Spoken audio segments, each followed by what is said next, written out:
American history has now been made. Joe Biden announcing his groundbreaking choice for vice president, tapping California Senator Kamala Harris to run alongside him. Now, she becomes the first woman of color ever nominated for VP by a major party. The two are kicking off their campaign today in Biden's home state of Delaware. And that's where we find ABC's Andrew Dimbert with a first look at the Democratic ticket for the race in 2020. Rivals turned running mates. For the first time, your next Vice President of the United States, Kamala Harris. After California Senator Kamala Harris officially joined Joe Biden in the race for 2020, the newly minted Democratic ticket taking the fight to President Trump. This election isn't just about defeating Donald Trump or Mike Pence. It's about building this country back better.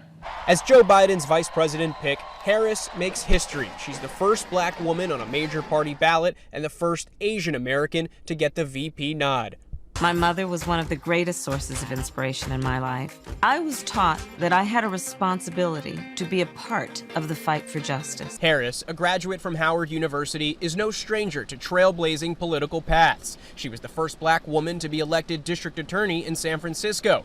After her inauguration, she said her office was totally empty except for a chair in the middle. Writing in her autobiography, "I was happy to take my seat." She went on to become the first woman ever to serve as California's Attorney General. She became friends with Joe Biden's late son, Beau, who held the same position in Delaware. Harris would go on to serve California in the U.S. Senate before running for president in the Democratic primaries against Joe Biden. Now the two teaming up in an effort to take down Trump in November. I don't hold grudges. President Trump, meanwhile, once supported Harris in her California election efforts before he was president. Trump and his daughter Ivanka donated money to several of Harris's campaigns. But now Trump wasting no time and going on the offensive here less than 100 days before the election. She was very, very nasty to one of the reasons that surprised me. She was very disrespectful to Joe Biden. Is anyone surprised Donald Trump has a problem with a strong woman or strong women across the board?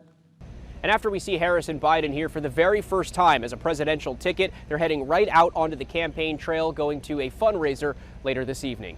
Andrew Dimbert, ABC News, Wilmington, Delaware.